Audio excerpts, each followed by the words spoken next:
My name's Ryan Brock. I'm a music business student based in southwest London. I've always had a passion for music and social cultural interests, which is why I'm doing this documentary. I'll be exploring social and cultural topics that lie here within the music scene in London, speaking to a variety of people who are already in the scene.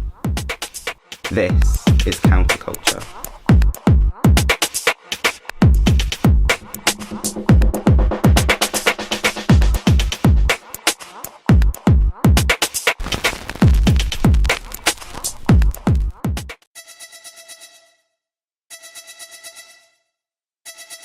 We spoke to Jack, who owns Kounter Records, to speak about what it's like selling physical records in a digitally dominated music industry. I think I got into music just from my parents playing it, growing up,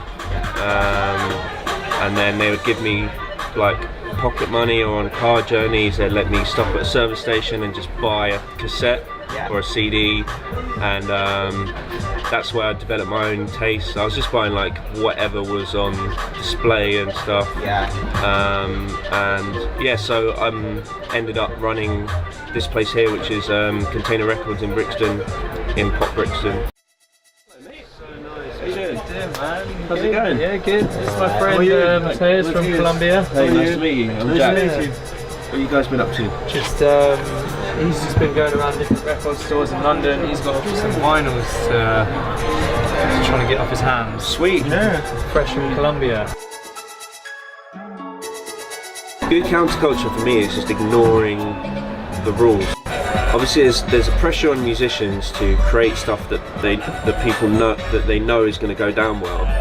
But a good countercultural movement for me just ignores everything and kind of starts at ground zero, starts from the beginning, and just creates something like radically new and exciting. The dominance of streaming has helped vinyl sales because as it's kind of killed off the weaker formats like CDs and whatever else, the people that are left have all kind of been bunched together into vinyl. So from what I understand, people are shifting units, you know, and we're doing all right. Is the Busy Twist. He's in the Busy Twist, which is really cool.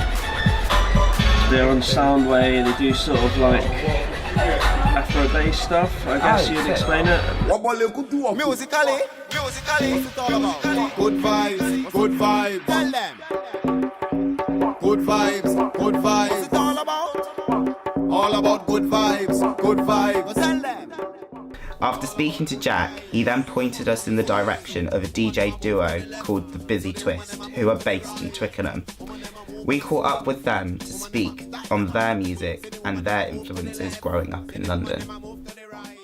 When we first came on the scene, like it was about 4 or 5 years ago, it was in some ways easier, in some ways harder. It was harder because there was no one else was paying attention to this, which meant we were one of the few people playing these Afro-infused nights. Now it's becoming a lot more popularised. We're seeing, like we're saying, so many of our friends and peers are all on this wave now, which is really encouraging because it's showing that there's more strength in this sound of fusing different cultures together, you know, in what we do. So I definitely think it's at a place where we can expand more. Yeah.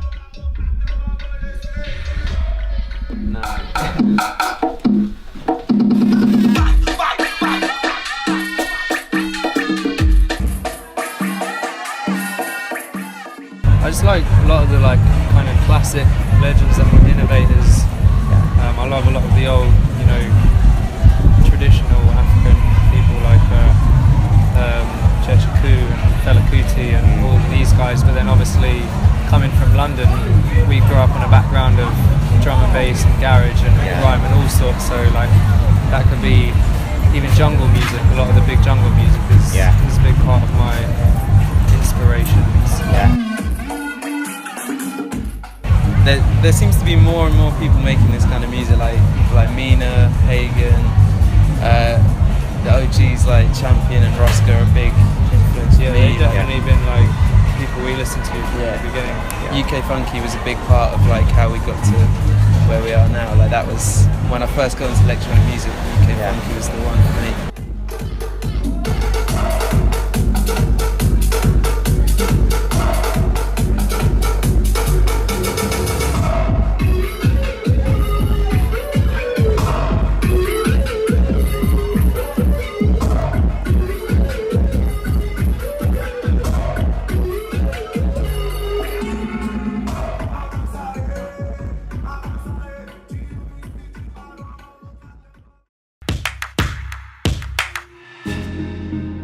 I sat down with electro-pop artist Sakima to speak on the importance of the LGBTQ community and its cultural significance in modern music.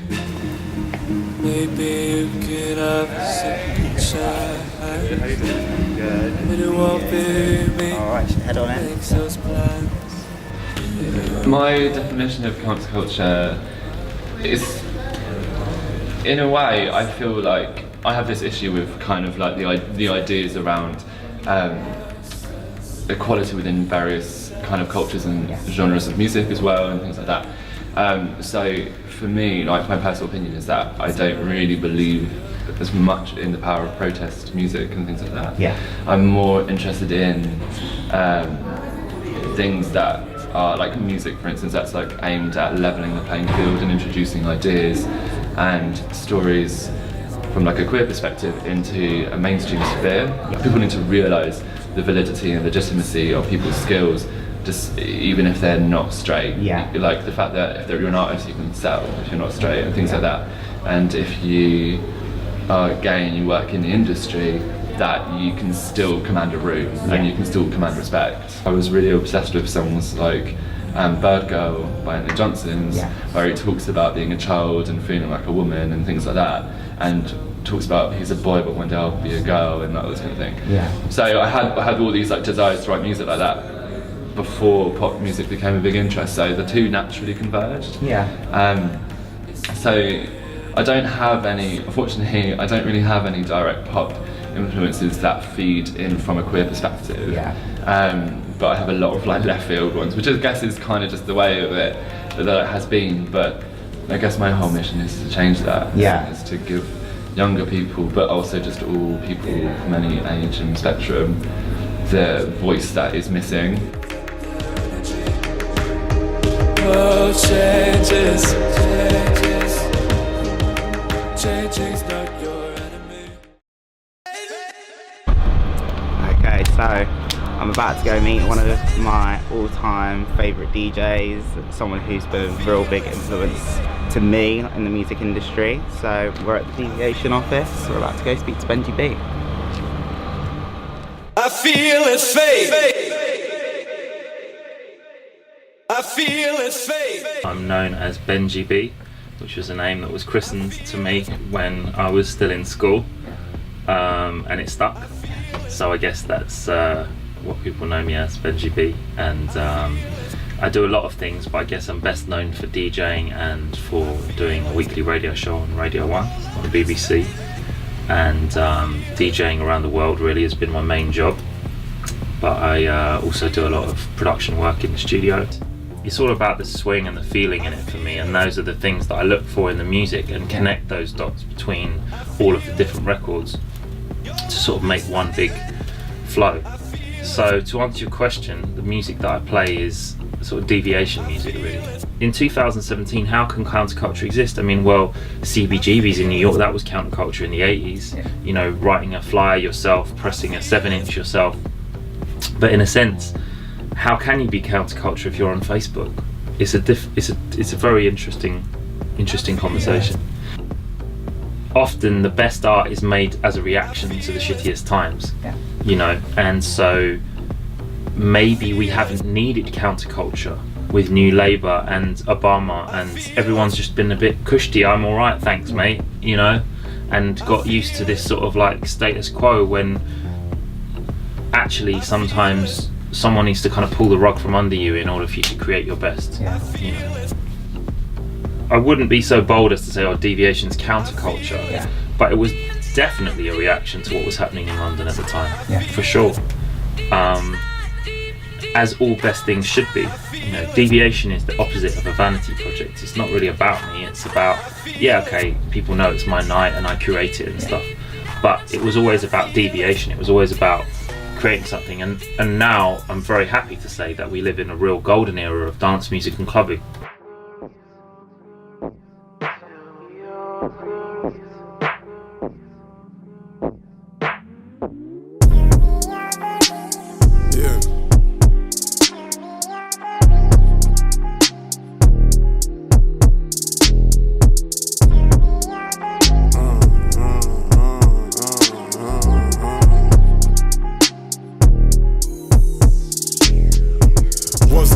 Missing or shifting, still spilling where we grow up missing, might sink in.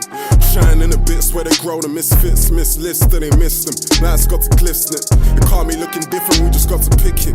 I ain't long enough, my preparation got to click it. Up and on the top of the AM, I'm early christened. Young and overweathered in the climate while it's tipping. Run it over whether everybody listens, a fool not concerned. Juggle so efficient, on a go, puffing up in slow-mo, innovative repetition. Art allow admittance, grind in the dark, some gleam from behind. In rolling, I'm rolling, blood flowing kittens. Nymers into neons, working rapping features. Balancing the scale with some batteries and skills. Old dogs, new tricks, few details better. Learn flip days, switch in East London. Slide through some functions, mummy like my functioning. General nigga from a dungeon, still amongst it. General through the trends, still comfy. Rider with a driver in the front seats. Inspire, retire when it's on, getting tired when it's on. We've been dying for the wrong reasons. Sacrificial seasons, tears, sweat and bleeding. For it, I'll be keeping it up. Feel breezing amongst east trees, let them up deep. Leaning in front, creep sweet on your lunch. Still I say nay, getting to it, no doubt. Grime has become one of the most fast-paced, popular music forms to sweep not only the UK, but on a global scale in recent years. I met up with rising star in the scene, Dannah, to speak about the London sound and trying to break it in the UK music scene.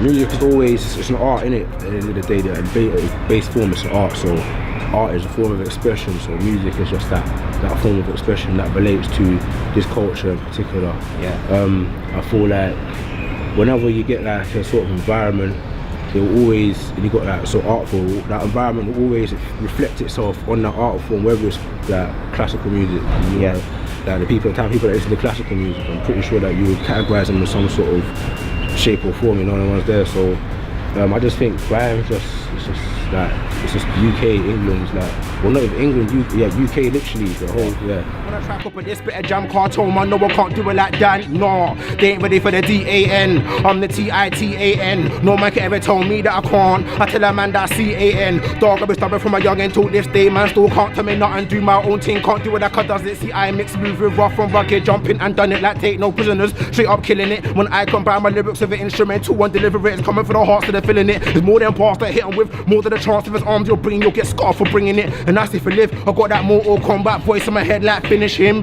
Can't let the rage consume me, I have a hard time containing it. Me coming up, I'm not gonna lie, it's difficult for an artist to get your name heard because it's like you have to make yourself stand out of a million people that are all trying to reach the same goal as you. So it's like, what can you do? How could you make yourself unique? What can you do to stand out? What do you have to do in order to make yourself above the rest, above the norm, above the average grade? Yo, look, the name Dannah, but the norm biggest titan. Always been known for my silence. Never been loud unless the microphone's in my palm or if I'm involved in some violence. Now that I'm older, the persona is bolder and colder. But the motive is get dull like Homer. If it ain't about progression, I don't know ya. I'll just do it like I'm supposed to. No, I don't push O's, but I'll push holes in my poker. We could be men of rock and roll like a boulder. Heart and soul of a soldier. My mind is a combination of Batman and a Joker. See, I might want to slow your approach if you've got the intentions of a practice become perfect. You know, it's like you just gotta. I don't know, like me personally, I download all different kinds of instrumentals, you know. Like I had my iPod, half the songs in there were instrumentals, purely instrumentals, like just writing, affecting, and I just feel like the more you push yourself, the better limits that you'll come to, innit?